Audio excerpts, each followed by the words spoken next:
trim.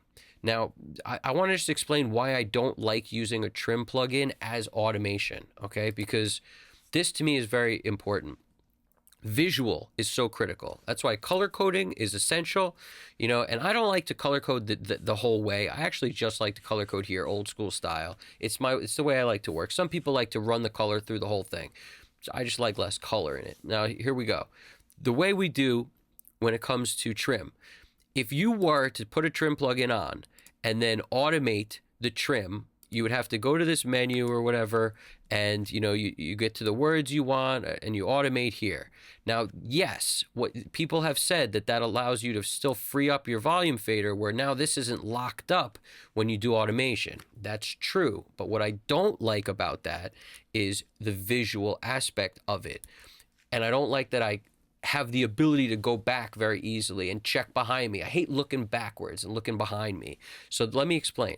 If you set these up where they're in a position where you like, and then you mess with the trim, it's going to be strange, because you'll look here at the visual of how everything is balanced in terms of the faders where they're sitting, and it'll be getting louder and lower, but these won't be moving. So what that means to me is, like, I'm going to have to remember that there's things changing that I changed. Because what if you mix two songs that day? You may not remember which things you clip gained, or you trim gain automated and which you didn't. This stays the same. So that's confusing, that like, okay, these aren't moving, but the volume's changing. And also the visual becomes ridiculous.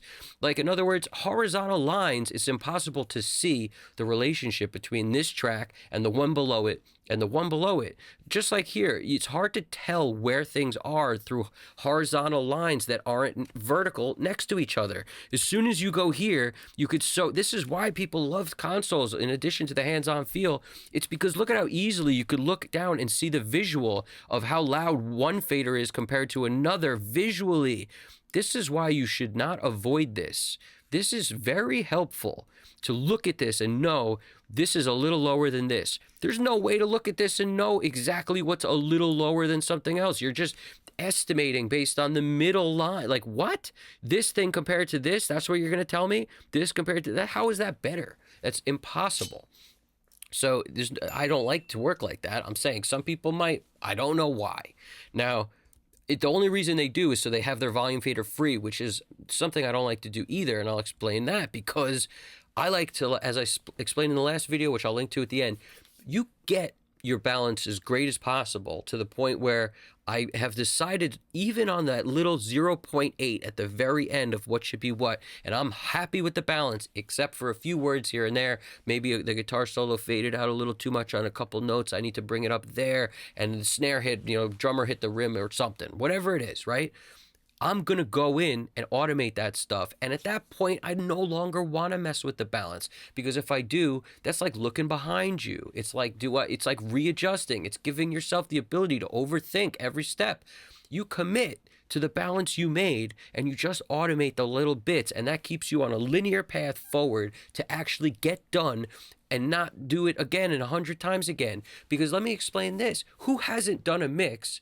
You print your first pass, then you make 7 other revised passes on that mix. So now you're up to version 7. And then if you've ever listened back to version 1 or 2 and you're like, wow, that was just as good or better, like, what did I even change? Like, if you've ever done that, you realize that it's not always better to have the ability to keep changing things. You sometimes ruin the whole mix when you keep changing things. So you get the balance where you're satisfied. With clean ears, you're satisfied. And I'll often take that break right before I come back to make sure the balance is nice. Then I commit to automating, and at that point, I don't need to rebalance anymore. So who needs the ability to move the fader? We don't. We just need the ability to automate a word here, a word there, which is totally doable. So, my opinion, that's a way of working in a forward progress manner. And the other way leaves you open to version 25, revision number 17 before you sent the client the mix. And nobody wants to do that, all right? We're trying to keep it moving. We're trying to do multiple songs in a day, leaving yourself to have to remember what you gained, trimmed, automated, what you had to do in order to actually be able to look at this and have it make any sense. This is all very important. So do me a favor. Throw stuff in the comments if you dug it, if you found this helpful. I know a ton of other people may have videos on this, but this is the way I do it.